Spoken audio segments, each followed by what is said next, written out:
नमस्कार, news our के खास कार्यक्रम 4 बड़ी खबरों में आपका स्वागत है। मैं हूं आपके साथ तरुणा। आज की पहली बड़ी खबर, इलाहाबाद हाई कोर्ट की लखनऊ बेंच ने कांग्रेस सांसद राहुल गांधी की नागरिकता को लेकर दाखिल जनहित याचिका और भारत सरकार से जवाब मांगा है। दूसरी बड़ी खबर, बीजेपी के राष्ट्रीय अध्यक्ष और केंद्रीय मंत्री जगत प्रकाश नड्डा छत्तीसगढ़ दौरे पर है। वहीं भाजपा प्रभारी नितिन नवीन भी आज रायपुर आ रहे। वहीं जेपी नड्डा के साथ मंत्री, विधायक और सांसदों से मुलाकात करेंगे। तीसरी खबर, छत्तीसगढ़ के पूर्व सीएम भूपेश बघेल के बेटे चैतन्य बघेल को भिलाई थाना बुलाया गया है। थाने में भिलाई सीएसपी हरीश पाटिल, थाना प्रभारी महेश दुर्व बंद कमरे में पूछताछ कर रहे। चौथी बड़ी खबर भोपाल के शाहजहानाबाद से है, जहां 3 दिन से लापता बच्ची का शव गुरुवार को मिला। बच्ची का परिवार जिस मल्टी स्टोरी बिल्डिंग में रहता है, शव उसी बिल्डिंग के एक बंद फ्लैट में पानी की टंकी में मिला है। बच्ची की हत्या की आशंका जताई जा रही है। चलिए शुरू करते हैं 4 बड़ी खबरें।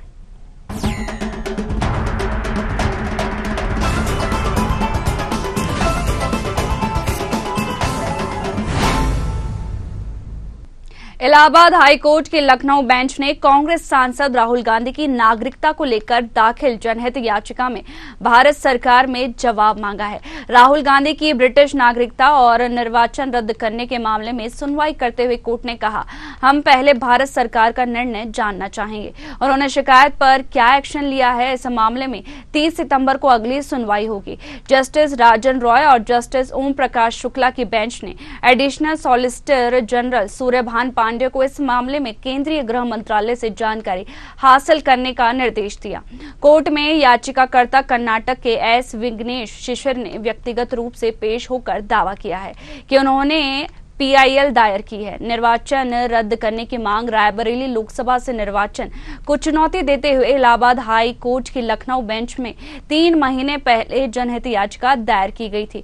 इसमें शिशिर ने कहा था कि उनके पास तमाम ऐसे दस्तावेज और ब्रिटिश सरकार के कुछ ईमेल है, जिससे यह साबित होता है कि राहुल गांधी एक ब्रिटिश नागरिक है। इस आधार पर उनका निर्वाचन रद्द करना चाहिए। सीबीआई जांच कराने की मांग की थी। बुधवार को सुनवाई के दौरान शिशिर ने कोर्ट को बताया कि हाईकोर्ट ने अपनी पिछली याचिका वापस लेने के बाद उन्होंने केंद्रीय गृह मंत्रालय में सक्षम पदाधिकारी को अभ्यवेदन दिए। इस अभ्यवेदनों में राहुल गांधी की ब्रिटिश नागरिकता के आधार पर उनकी भारतीय नागरिकता रद्द करने की मांग की गई थी, जबकि शिशिर ने मामले की सीबीआई जांच की मांग की। वहीं इस खबर पर ज्यादा जानकारी के लिए हमारे साथ लखनऊ से ब्यूरो हेड प्रशांत राव जुड़ गए। प्रशांत, राहुल की नागरिकता को कोर्ट में चुनौती दी गई है और साथ ही देखा है कि जो लोकसभा चुनाव के अंदर रायबरेली सीट से जो राहुल गांधी जीते थे, उसको भी रद्द करने की कवायद की जा रही है कोर्ट के अंदर। बिल्कुल, देखिए राहुल गांधी की जो नागरिकता को लेकर एक बार फिर से जो मामला सामने आया है, पहले भी विवादों में रहे और एक बार फिर अब विवादों में आ गए। कर्नाटक के एस विघ्नेश शिशिर ने एक याचिका दाखिल की है, जिसमें पीआईएल उनकी तरफ से दाखिल की गई। तो उसमें दावा किया गया कि राहुल गांधी के पास ब्रिटिश नागरिकता है। इस आधार पर उनकी भारत की नागरिकता के साथ ही जो रायबरेली संसदीय क्षेत्र से वो सांसद निर्वाचित हुए हैं, वह भी उनके जो है नागरिकता के साथ ही उनके पद को खत्म किया जाए, इसको लेकर जो है पीआईएल दाखिल की गई है। मामला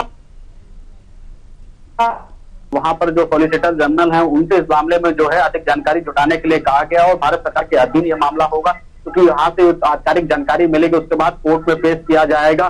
30 सितंबर को फिर इस मामले पर सुनवाई होगी और उसमें तमाम जो है सबूत और गवाह इससे तय होंगे कि आखिर में जो पीआईएल दाखिल की गई है उसके आधार पर जो आरोप लगाए गए हैं उसमें कितनी सत्यता है और सरकार द्वारा जो प्राप्त यहाँ जानकारी दी जाएगी सॉलिसिटर के द्वारा, उस पर जो माननीय कोर्ट आगे का दिशा निर्देश और आदेश जारी करेगा। जो कर्नाटक के याचिकाकर्ता है के एस विघ्नेश शिशिर, उन्होंने दावा किया है कि उनके पास ऐसे तमाम तथ्य और सबूत हैं और उसके साथ ही तमाम ऐसे ईमेल हैं जिसमें तय होता है कि राहुल गांधी के पास ब्रिटिश की नागरिकता है। इस आधार पर उनकी भारत की नागरिकता खत्म होने के साथ ही साथ रायबरेली से सांसद निर्वाचित हुए हैं, वह सदस्यता भी उनकी रद्द होनी चाहिए। और ये जो है वो उन्होंने अपने तमाम जो सबूत हैं वो कोर्ट में दिए। उसके बाद उस अभ्यावेदन के बाद उनकी जो है पीआईएल स्वीकृत की गई थी और इससे जो माननीय कोर्ट के जज हैं उन्होंने जो सॉलिसिटर हैं उनसे कहा है कि इसके बारे में आधिकारिक जानकारी सरकार के द्वारा प्राप्त होने पर कोर्ट को उपलब्ध कराई जाए, ताकि इस मामले की जो आगे गतिविधि और बढ़ सके। 30 सितंबर को उस पर सुनवाई होनी है और इस दौरान जो सॉलिसिटर की तरफ से जो यहाँ जो कागजात पेश किए जाएंगे, सबूत पेश किए जाएंगे, उसके आधार पर तय होगा कि राहुल गांधी के ऊपर जो आरोप लगे हैं उसमें कितनी सत्यता है या फिर वो असत्य है। किस भावना के तहत यहाँ पर जो के एस विघ्नेश शिशिर है याचिकाकर्ता, उन्होंने पीआईएल दाखिल की है। जी, जो लखनऊ बेंच के अंदर याचिकाकर्ता ने जो दावे पेश किए हैं राहुल गांधी के खिलाफ, उसमें कितनी सत्यता है? क्योंकि उसमें बताया जा रहा है, जो याचिकाकर्ता है शिशिर ने बताया है कि जो उनका ईमेल है वो ब्रिटिश सरकार से मिलता जुलता है, साथ ही मेल का दावा किया है। तो क्या राहुल गांधी की ब्रिटिश सदस्यता सही मानी जाए या नहीं?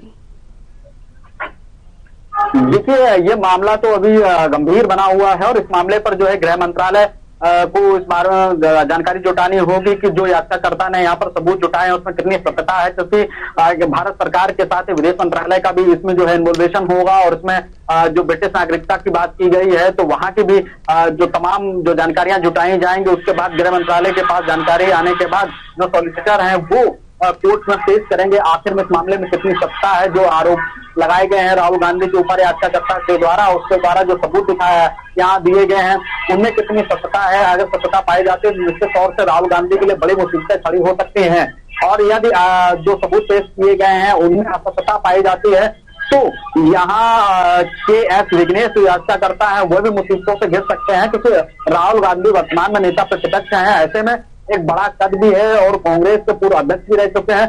निश्चित तौर से इसमें मानहानि भी के एस विघ्नेश शिशिर के ऊपर हो सकती है, लेकिन मामला गंभीर है। कोर्ट ने याचिका को स्वीकार कर लिया और उस पर जो है 30 तारीख को सुनवाई लगाई है और जो सोलिसिटर जनरल है उनको आदेश दिया है कि औपचारिक जानकारी जुटाते हुए कोर्ट में पेश की जाए। भारत सरकार और गृह मंत्रालय के बीच का यह मामला है। इसके साथ विदेश मंत्रालय इस मामले की जानकारी देगा कि आखिर में जो इसमें तथ्य पेश किए गए उनमें कितनी सत्यता है, किस प्रकार की बातें हैं या कूट रचित तरीके से किस प्रकार से राहुल गांधी ने अपनी सदस्यता ली है, नागरिकता ली है। इस विषय पर गंभीरता होगी और इसके दस्तावेज जुटाए जाएंगे और सॉलिसिटर के माध्यम से जो तमाम सबूत होंगे वो कोर्ट में पेश किए जाएंगे। उसके बाद अग्रिम कार्रवाई होगी। 30 सितंबर को उसमें डेट लगी हुई है। इसके बाद तय होगा कि आखिर में इस पीआईएल पर माननीय कोर्ट को क्या करना है। जी, तमाम जानकारियों के लिए आपका बहुत बहुत शुक्रिया प्रशांत।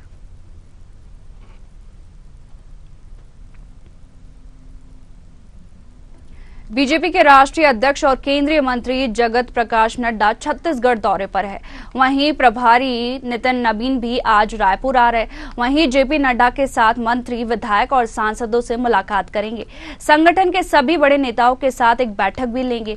प्रदेश में चल रहे सदस्यता अभियान को लेकर एक रिव्यू मीटिंग भी करेंगे। नड्डा भाजपा के सदस्यता अभियान में अपना टारगेट पूरा कर चुके सांसद, विधायक और अलग अलग इलाकों के जनप्रतिनिधियों से 1-to-1 चर्चा करेंगे। सदस्यता अभियान की समीक्षा करने प्रमुख पदाधिकारी, प्रदेश सरकार के मंत्रियों, सांसदों, प्रदेश सदस्यता अभियान टोली, जिला पंचायत अध्यक्ष, महापौर, प्रदेश महामंत्री और प्रभारी सह प्रभारियों की बैठक लेंगे। इसके बाद वे पूर्व राज्यसभा सांसद गोपाल व्यास निवास जाएंगे और व्यास को भाजपा की सदस्यता दिलाएंगे। वहीं इस खबर पर ज्यादा जानकारी के लिए state head doctor Sanjay Shekhar हमारे साथ जुड़ गए हैं। न्यूज आवर पे आपका बहुत बहुत स्वागत है। जैसे कि छत्तीसगढ़ के अंदर देखा जा रहा है कि आज जेपी नड्डा का दौरा है और साथ ही ये दौरा भी अहम हो जाता है क्योंकि छत्तीसगढ़ की सरकार है। तो क्या छत्तीसगढ़ में बीजेपी सक्रिय हो तो गई है और इनका मोर्चा संभालने के लिए जेपी नड्डा को यहाँ पर आना पड़ रहा है?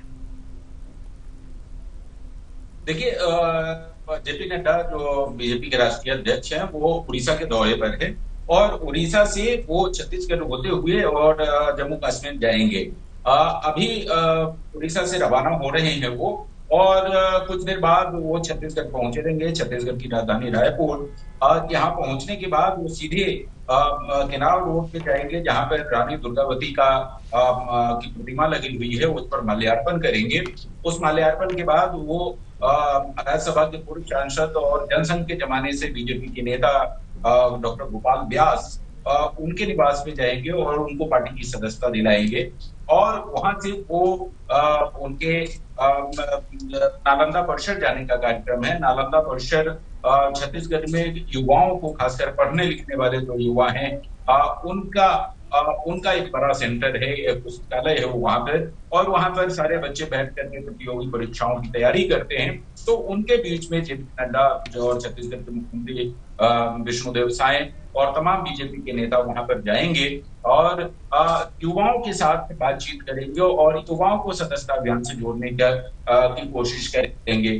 तो एक कार्यक्रम वो है, और उसके बाद फिर वहां ऊंचा उठाते परिषद जो है विद्यालय प्रदेश का, वहां पहुंचेंगे और वहां पर छत्तीसगढ़ के मुख्यमंत्री विष्णुदेव साय, प्रदेश प्रभारी नितिन नवीन समेत छत्तीसगढ़ के तमाम मंत्री, सांसद और वरिष्ठ नेताओं के साथ, कोर ग्रुप के सदस्यों के साथ फिर जेपी नड्डा की बैठक होगी, जिसमें सदस्यता अभियान की समीक्षा भी होगी। सरकार और संगठन के बीच जो तालमेल है उस पर भी चर्चा होगी, सरकार के अब तक के 9 महीने के कार्यकाल पर भी चर्चा होगी, और आने वाले दिनों में जो नगरीय निकाय चुनाव है छत्तीसगढ़ में उसके संदर्भ में भी चर्चा होगी। जी, जैसे बीजेपी का जो सदस्यता अभियान चलाया जा रहा है उसके अंदर छत्तीसगढ़ के अंदर 50 लाख का टारगेट दिया गया है और अभी तक 19 लाख का टारगेट ही पूरा हो पाया, तो इनका और लक्ष्य पूरा हो पाएगा? देखिए, भारतीय जनता पार्टी की कोशिश है कि जो लक्ष्य रखा गया है उसको पूरा किया जाए, और उसको तेज करते हुए कल ही एक दिन में 10 लाख का टारगेट रखा गया था कि एक दिन के अंदर ही 10 लाख सदस्य बनाए जाने हैं, और उसको एक दिन में 10 लाख सदस्य कल बनाए गए, उस टारगेट को पूरा किया गया। और भारतीय जनता पार्टी के वरिष्ठ नेताओं का कहना है कि पार्टी ने जो लक्ष्य रखा है उस लक्ष्य को पूरा कर लिया जाएगा, और उसी के लिए तमाम नेताओं के दौरे भी हो रहे हैं, समीक्षा बैठकें भी हो रही हैं, कार्यक्रम भी हैं। तो सदस्यता अभियान का जो कार्यक्रम रखा गया है कि 50 लाख सदस्य यहाँ पर बनाए जाने हैं, वो 50 लाख सदस्यों का टारगेट पूरा हो जाए। जी, जैसे कि जेपी नड्डा आज रायपुर के दौरे पर है और अभी नगरीय निकाय चुनाव भी आ रहे हैं, उसी को लेकर जनता को साथ देने की कोशिश भी की जा रही है भाजपा की तरफ से। निश्चित तौर पर देखिए, अभी तो ये शुद्ध रूप से संगठनात्मक दौरा है, और संगठनात्मक दौरे में एक तो जो सदस्यता अभियान है उसको गति को तेज करने का इसमें प्रकल्प है कि गति को उसको कैसे तेज किया जाए, टारगेट को कैसे अचीव किया जाए, और इसकी समीक्षा होगी। इसके अलावा सरकार के कामकाज, आने वाले दिनों में सरकार में 2 मंत्रियों की नियुक्ति भी होनी है, सरकार में कोई फेरबदल की भी संभावनाओं से इनकार नहीं किया जा सकता, निगम मंडल में नियुक्तियां होनी है, आयोगों में नियुक्तियां होनी है, नगरीय निकाय के चुनाव है, तो बहुत सारे ऐसे मुद्दे हैं जिस पर राष्ट्रीय नेतृत्व का मार्गदर्शन छत्तीसगढ़ के संगठन को चाहिए, सरकार को चाहिए, और सरकार और संगठन से केंद्रीय नेतृत्व की अपनी अपेक्षाएं हैं। उन तमाम संदर्भों में आज की जो बैठक 6 बजे के बाद होगी कुशाभाऊ ठाकरे परिसर में, उसमें चर्चा हो सकती है। जी, जो भाजपा का सदस्यता अभियान चलाया जा रहा है उसको लेकर नेता प्रतिपक्ष उमंग सिंगार ने भी कहा था कि जो सदस्यता अभियान चलाया जा रहा है उसको लोगों को फर्जी तरीके से जोड़ा जा रहा है, तो इसमें कितनी सत्यता है? देखिए, विपक्ष का अपना काम है, विपक्ष अपने तरीके से चीजों को प्रेजेंट करता है, लेकिन इस बात से इनकार नहीं किया जा सकता कि संगठनात्मक ढांचे को अगर आप देखेंगे तो कांग्रेस की तुलना में भारतीय जनता पार्टी का संगठनात्मक ढांचा काफी मजबूत है। भारतीय जनता पार्टी में संगठनात्मक स्तर पर काफी मजबूती के साथ काम किया जाता है, और जब संगठनात्मक काम होते हैं तो सबसे ऊपर का जो नेता है प्राइम मिनिस्टर से लेकर के और मुख्यमंत्री से लेकर के सबसे निचले स्तर यानी मंडल स्तर के कार्यकर्ता उसमें लगते हैं। और जिस तरीके से छत्तीसगढ़ में सदस्यता अभियान की अगर बात की जाए तो छत्तीसगढ़ के सबसे निचले स्तर का जो नेता है भारतीय जनता पार्टी का कार्यकर्ता, उसको भी टारगेट दिया गया है, और छत्तीसगढ़ के जो मुख्यमंत्री सबसे ऊपर के नेता है उनको भी सदस्यता का टारगेट दिया गया है। यानी मुख्यमंत्री है तो उनको नहीं करना है संगठन का काम, ऐसी बात नहीं है, उनको भी संगठन का काम करना है, और जो सबसे नीचे स्तर का कार्यकर्ता है उसको भी संगठन का काम करना है। तो बीजेपी बहुत ही संगठनात्मक दृष्टिकोण से काफी मजबूत रहती है और बहुत ही तन्मयता से इसके काम करती है। लेकिन अब टेक्नोलॉजी का जमाना है, अब टेक्नोलॉजी में मिस कॉल करना है, तो हो सकता है कि कोई कांग्रेस के कार्यकर्ता भी उसमें मिस कॉल कर दे और कांग्रेस पार्टी कल उसको कहे कि जो है कांग्रेस के कार्यकर्ता को भी फर्जी तरीके से उसमें सदस्य बनाया जा रहा है। लेकिन सच्चाई ऐसी नहीं है, जो मिस कॉल होते हैं उसको भी बाद में वेरीफाई किया जाता है, और वेरीफाई करके मंडल स्तर से फिर उसको आगे सदस्यता दी जाती है। तो इसके भारतीय जनता पार्टी की अपनी कार्यप्रणाली है और उस कार्यप्रणाली पे जाहिर सी बात है विपक्ष है तो कांग्रेस पार्टी उस पर सवाल उठाएगी। लेकिन ये दुनिया मानती है, ये सब लोग मानते हैं कि कांग्रेस की तुलना में भारतीय जनता पार्टी का संगठनात्मक ढांचा और काम करने का तरीका बहुत बेहतर है। जी, तमाम जानकारियों के लिए आपका बहुत बहुत शुक्रिया।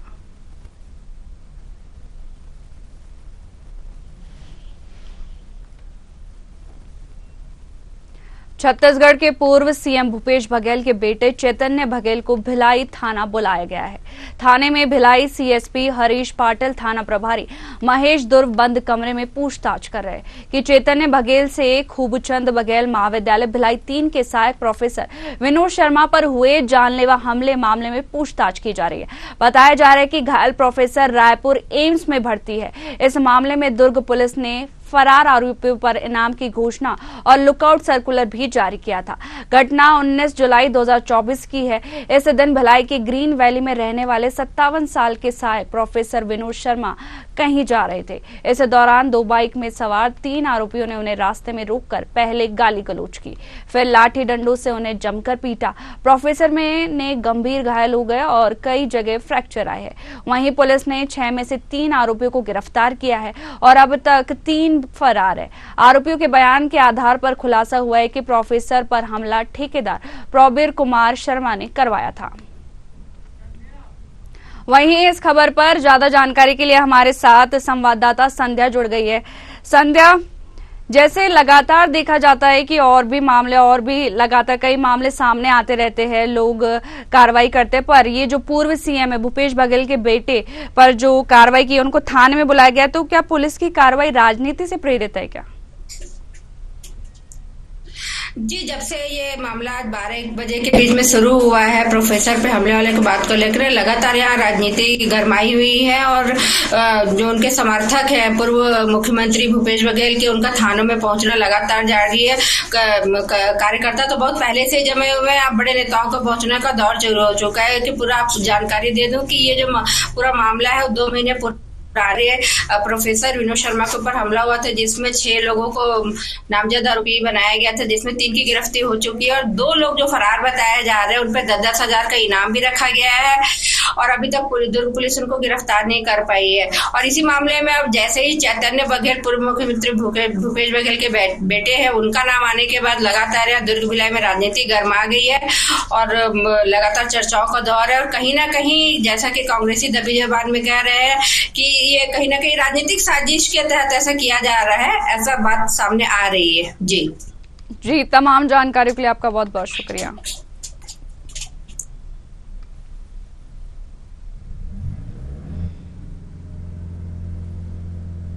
भोपाल के शाहजहानाबाद में 3 दिन से लापता बच्चे का शव गुरुवार को मिला है।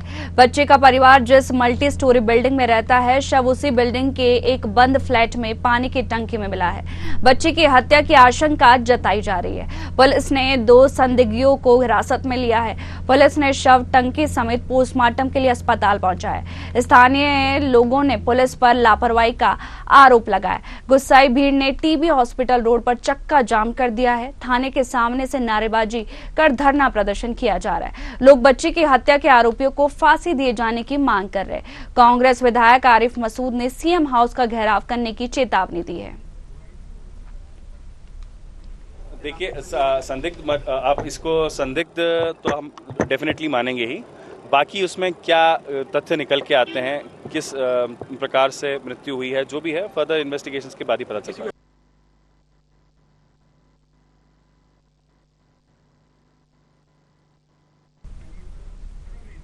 जैसा कि आपको बता दें कि 36 घंटे बाद पुलिस की कार्रवाई देखने को मिली है और 3 दिन बाद बच्चे का शव मिला है।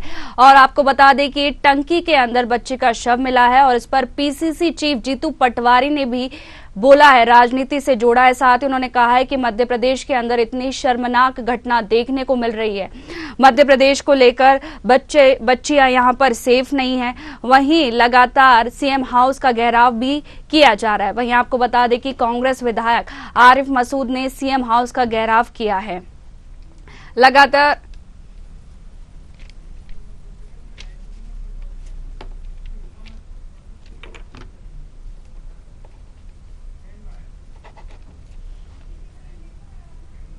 वहीं इस खबर पर ज्यादा जानकारी के लिए भोपाल से संवाददाता सत्यम शर्मा जुड़ गए।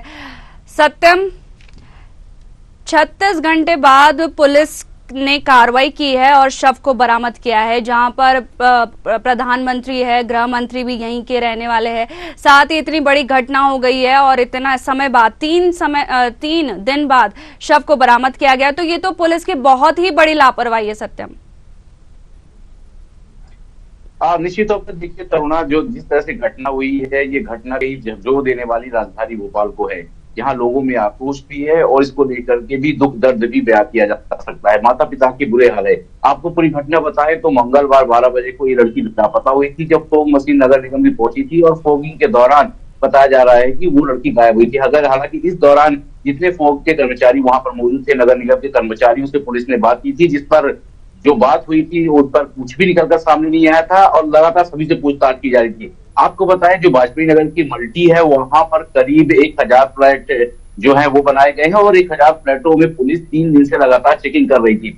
जो शव मिला है, जहां पर जो लड़की रहती थी, उसके बड़े पापा रहते थे या जहाँ गई थी, उसके जस्ट बाजू वाला फ्लैट कहा जा रहा है, वहां पर मिला है। इस मामले में 2 महिलाओं को संदिग्ध तौर पर गिरफ्तार किया गया है। एक नाबालिग की भी बताया जा रहा है कि उसको भी पुलिस पूछताछ के लिए ले गई है, ऐसी जानकारी के मुताबिक बताया जा रहा है। और इन महिलाओं का हाथ है, चूंकि उस फ्लैट में कुछ जानकारी ऐसी भी आ रही है कि जो फ्लैट में महिला थी, अंदर से महिलाएं थी और बाहर से फ्लैट को बंद करा दिया है। कुछ लोग ऐसा बताते थे कि ये महिलाएं में बंद करते का जो ताला था, चाबी था, एक युवक को दे दिया था और दूसरी जगह शिफ्ट हो गई थी। और ये जो बच्ची की 5 वर्षीय बच्ची की लाश मिली है, वो टंकी में, फ्लैट की टंकी में ही वो लाश मिली है। तो पुलिस ने उस लाश को बरामद किया। हालांकि पुलिस का कहना है कि एक बार यहाँ पर चेकिंग तो की गई थी, लेकिन उस दौरान यहाँ पर कुछ भी नहीं पाया गया था। लेकिन दोबारा जब बदबू आई और फिर लोगों ने फ्लैट को खुलवाने की मांग की, उसके बाद एक फिर जो बच्ची का शव है वो टंकी में मिला था। इससे पहले पुलिस ने डॉग स्क्वाड के जरिए तमाम जो स्रोत है जल के, वहां भी गोताखोरों के जरिए पता कराया, लेकिन 1000 मल्टी में 3 दिनों तक पुलिस ने छानबीन की, पुलिस को कुछ भी हाथ नहीं लगा।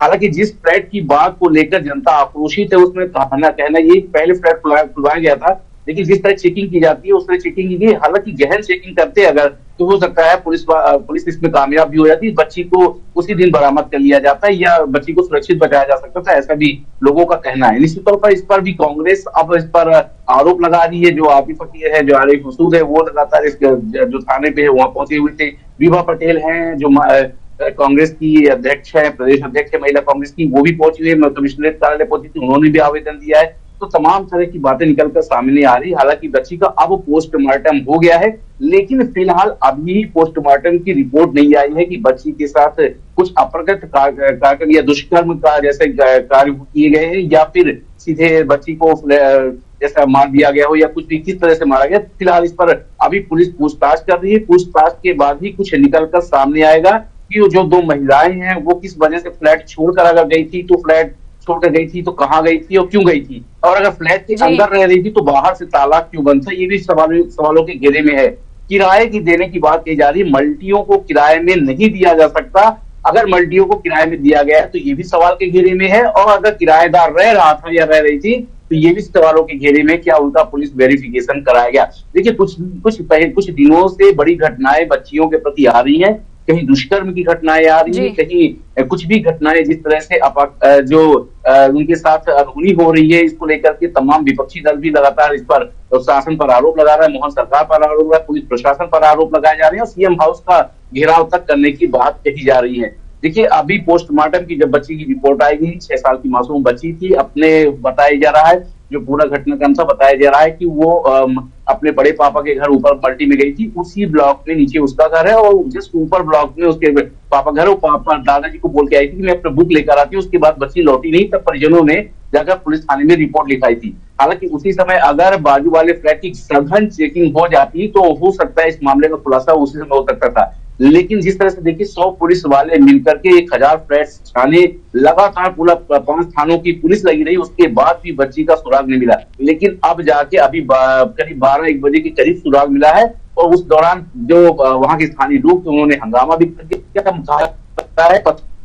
भी हुई है। साफ तौर पर पुलिस वालों की कार्यवाही को लगातार सवालिया निशान खड़े कर रहे हैं। जो जनता है वो आक्रोशित है। थाने शाहजहानाबाद थाने को कभी घिराव किया गया है। फिलहाल क्या निकल कर सामने आता है ये उस पर रहेगा, और फिर पूछताछ में क्या निकल कर सामने आता है उस पर भी बात की हुई है कि पुलिस अब पूछताछ की 2 महिलाओं को जिनको लेकर गई है उनसे पूछताछ की जा रही है। महिलाओं पर भी संदेह जताया जा रहा है, क्योंकि महिलाओं के मोबाइल या कुछ भी जो गैजेट मिले हैं उस पर भी जांच की जाएगी, उस पर क्या निकल के तथ्य सामने आता है, क्योंकि चैटिंग और व्हाट्सएप चैटिंग और ये जो फोन कॉलिंग के जरिए भी पता लगाया जा रहा है। तो तमाम पुलिस सभी एंगलों से फिलहाल जांच कर रही है, लेकिन ये बहुत भयावह घटना है जो मध्य प्रदेश की राजधानी को शर्मसार कर रही है। जी, तमाम जानकारियों के लिए आपका बहुत बहुत शुक्रिया।